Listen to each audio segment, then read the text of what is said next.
The Chaser Report is recorded on Gadigal land. Striving for mediocrity in a world of excellence. This is the Chaser Report. Hello and welcome to the Chaser Report with Dom and Charles. Hello, Charles. Now, today you're in luck Oh, yeah.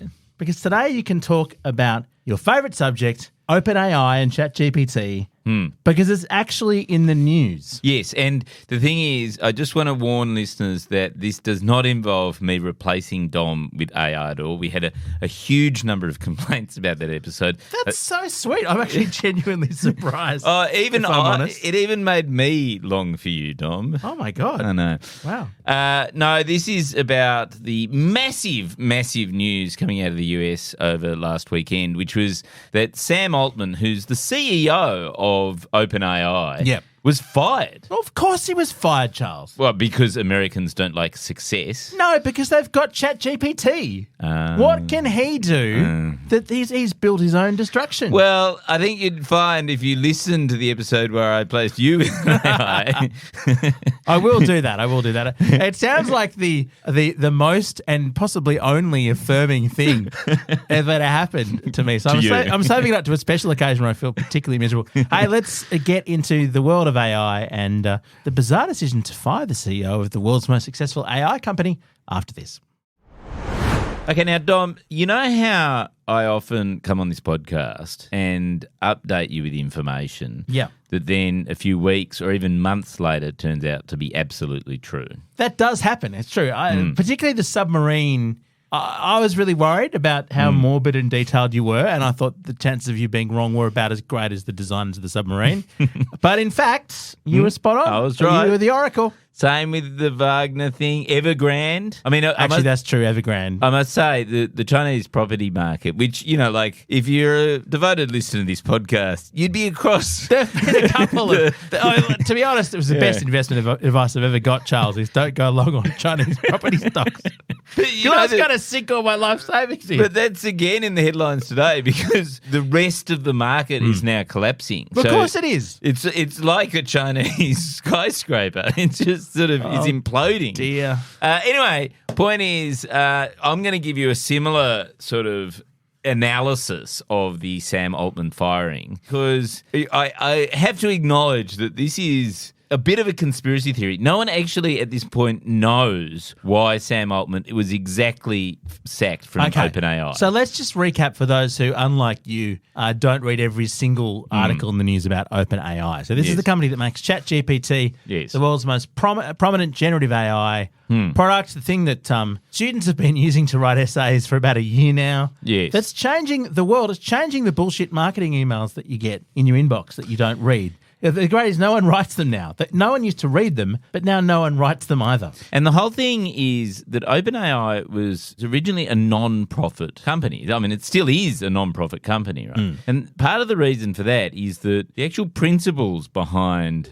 LLM, which are large language models, which is what OpenAI is based on, is actually an academic theory that was written about 10, 15 years ago and is extremely well understood. It's actually a very simple concept at heart, which is simply like, it's almost like, imagine if you could make a massive spreadsheet about everything that's ever happened and then run a pivot table about which word will next happen or which thing will next happen. I'm so impressed that you brought pivot tables in. It's a long time since I've heard about that. So basically, just to try and explain, they've indexed all the text ever, basically. Yes. Yeah. And all the art and based all the on music. That, completely stealing essentially works Everything. from every creator in history. And based on that, they can predict what the next most likely word is in any sentence. For instance, you might write Ben Robert Smith and the next likely words are clearly war criminal, right? And the thing is that this whole theory is not exclusive to OpenAI. This is just an academic theory which turns out to be really fucking amazing and quite sort of groundbreaking. But any company, and almost every company can set up their own LLM, large language model, and do exactly the same thing that OpenAI are doing. So this company, OpenAI, decided to set up as a non-profit, I think partly because they acknowledged that it wasn't necessarily a very novel or commercial thing. They wanted to change the world with this amazing revolutionary technology for the better. And they acknowledge that actually commercializing it might sort of, it could be used for lots of bad reasons and things like that. And that's not the vibe of what, this whole academic theory was about. I'm surprised to hear that, Charles, because when you say large tech company ingests all the data ever, the next words in my brain that come out are ends in terrifying dystopia. Yes, exactly. Yes, I think that's right. And that's been part of the reason why it was for the first 4 or 5 years before Sam Altman came along, because OpenAI was actually formed in 2015. It actually wasn't Elon Musk one of the founders? He says he was. He put a bit of money in at the beginning. But that's because it was like a philanthropy thing. It was a non-profit. I did not know that. There you go. I've learned one thing already. So the thing is, then Sam Altman comes along and he goes, look, you guys just are not serious about AI, you guys at OpenAI. Because the whole thing is, what you've got to do is you've got to ingest the whole of all information ever created. Oh. You don't have nearly enough money or computing power to actually unleash the power of the Skynet that can lead to the dystopian future that this actually implies. So they were going for sort of most of the text, or at least enough to give you a kind of indicative thing. Yeah. He just went all there. Yes, and the thing is that required unbelievable amounts of capital. Like we're talking, I think they got $7 billion from Microsoft or something like that.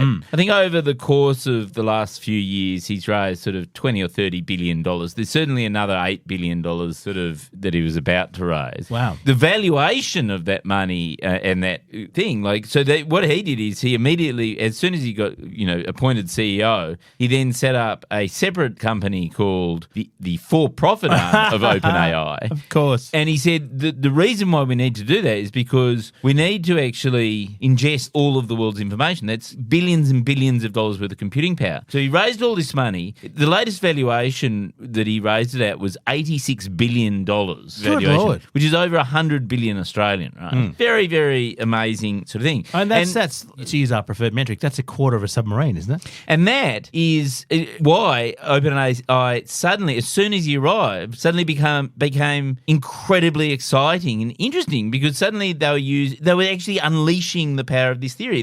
It's almost like, anyway, point. I think I've underscored that enough, right? It's a big, bold idea that turned out to be true, which, by the way, is why AI is not reliable, because even when you ingest all the text in human history, all of that means is that the next sentence, it's like a shit comedian. I'm not even going to say the things, but if you think of the bad stereotypes about, for instance, who in society is bad at driving, who in society is ugly, or whatever. Yes. It imports all our prejudices, all our deepest fears, all our most mediocre jokes. Yes, we're all of our in bad there. shorthand for everything is in OpenAI, and that's why you can't actually use it, particularly for assignments, because it's just wrong. I'm sure Rodney Rude could get a routine out of it. Oh, shit, yeah. Isn't that what he trades on, is fulfillment of expectations? Well, actually, I wonder if it is the case that because it's happened so often, if you write Santa Claus you, it just goes, can't, where's my fucking mic? To finish the sentence. Because that's the most likely next text. Yes, that's right. I don't know. Yeah. Thank goodness at last Rodney Rude makes it onto the podcast. I do like the fact that somebody came up with the theory that,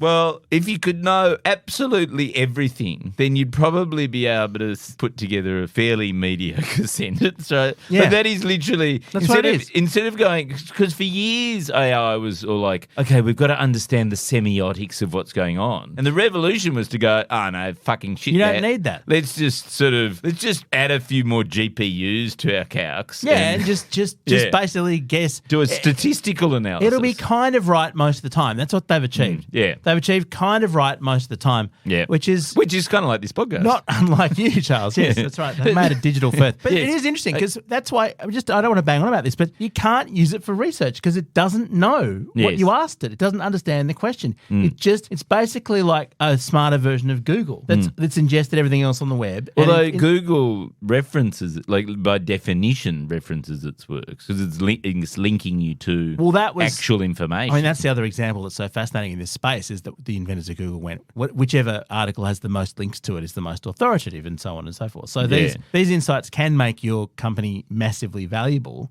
So why haven't we had an insight like that, Charles? That, again, Google doesn't doesn't know that it's what your query is. It doesn't know. It doesn't actually understand the semiotics, the meaning of what you've written in. It just goes, okay, what is the best match with the most links to that chain of text? To that idea. Yeah. Okay. Yeah, maybe. None of these things are smart, is my point. But it's funny that, dumb Google, dumb OpenAI. But they found it, but that's the whole genius of it, is they found a way to approximate stuff. Yes. It's a very convincing white man, is what it sounds like. Yes. It's somebody who doesn't know anything. Great confidence and no knowledge. Yes, exactly. It's just your uncle who goes, I read it on the Facebook. Yeah, and stereotypes absolutely everything around them. Yeah. Yeah, but it's funny we should mention Google because that's the next part of this yarn, which is, okay, so skip forward. Sam's been very good. He released ChatGPT 3.5 and that sort of seemed to be working well. Yeah. So then he decides, okay, ChatGPT 4. This is where I've got to hit it out of the park, right? And what is that? We'll tell you after this. The Chaser Report. News you can't trust. Number 4. Okay. So, bit panicking though. He's already ingested all the world's information. What do you do So then? what do you do? Because the only theory is, well, you just need more information. So what you do, and this is the theory, and admittedly this is not confirmed, but one theory is that Sam went along and he talked to the people at D2, right? I have no idea what D2 is. So D2 is the Dragon Army, which is the Chinese, which is a cyber army based in China that scrapes the web for all information across the web. It apparently has, and this is true, it apparently has 10 times more data and better scraping than Google. Right? Well, this is what I'm thinking, Charles, is I'm thinking, well, hang on, if you want more than the publicly available web, because it's true that what's out there that's publicly indexable is a tiny fraction of what is available. Yes. And for instance, all you need to prove that is a login to any library database with full text, for instance, or email. If you imagine if it was able to get into everyone's Gmail, yes, how much more accurate it would become. Or say, pray tell, their TikTok account. Yes, into all their social media. Yeah. Let's say it could access all of our text messages. Yes. For instance. Using their Huawei phones. Yeah, all of the spam the people from this podcast have texted Charles on his personal mobile phone number. Yeah. All of that would be in the database. It would be that much more accurate. So there's certainly indications that it does seem like they've used the D2 data set for ChatGPT 4. Like researchers have already sort of started going, hang on, this knows a lot about X subject, which is not actually formally part of the data sets that we thought was, it was using and stuff like that. So you're saying that sacking the guy could have been because he basically committed a massive ethical breach, potentially. Well, yes, I think the thing is that the implication is that the board then went, hey, wait a minute, did you cut a deal with this Chinese cyber hacking firm that is basically the most powerful cyber hacking firm on earth? Hang on a sec, Charles. I'm going to index my my long history of corporate behaviour. Yes, the answer is he probably did, because that's what people do. And he said to the board, nah, right. And then Microsoft found out, and Microsoft, of course, in bed with OpenAI, but they are also massively in bed with the American military. Like they are essentially part of the American military industrial complex. And that's where it all unraveled, because it was sort of like, okay, well, he's lied to the board. I think the board, which is the board is actually the non-profit side of the company, had to sack him because he'd lied to the board. The funny thing is that Microsoft has now turned around, having had OpenAI sack Sam Altman, who's clearly the talented person in that sort of space, and offered him a job. Well, because he knows the people at D2, presumably. Yeah, and imagine how much better Bing would be if they had a data set of information. Can you imagine how desperate they would be to have any information in Bing. I've just made us $1 trillion, Charles. Oh yeah. What if we had a search engine that this is going to change the world. Yep. You put your search terms in, the search engine goes and runs that same query on Bing and excludes every single thing that Bing gives does. you. Yeah. Yes. So it's an un-Bing. Yes. So everything, and that would make it more accurate than any search engine that's ever existed. If you imagine that every Bing result is as wrong as is humanly possible, It'd be brilliant. It'd be much better than ChatGPT. I love it. What would it be called? Unbing. Unbeing. I don't know. Okay. Anyway, that's really interesting. So we'll watch and see this space because I know that the vast majority of OpenAI employees have written to the board saying they should all resign. They have no confidence in them, and they want the guy back. Yes. So what's going on? I think that they used the ChatGPT to write those emails. To write that email, right? And it was sort of very much influenced by the Chinese Communist Party. Yeah. Well, doesn't it just make things easier if I the know, Chinese communists run kind of everything feel instead of like- just part of the world? To be fair, Charles, it's not as though Western democracy is covering itself with glory at the moment. It's pretty much finished in America. Yes. Democracy is almost done. I, for one, welcome our dictatorial overlords. Would you rather the world was run by Donald Trump's MAGA-right fascists or the Chinese Communist Party? I think only one team has the runs on the board. If they're both going to be oppressive, at least one lot is competent. Well, it would have been ever Well, grand. except for the property market. But at least they make the trains run on time, Charles. Yes. Because at least they build trains, unlike a Republican. And I'll tell you what, last time I went to Beijing, I mean, Tiananmen Square was very, very orderly. It's a very good bit of central planning, Yes. Tiananmen Square. Yeah, absolutely. Our gear is from Road. We're part of the Iconoclast Network. Catch you tomorrow. Coming soon to the People's Republic of China.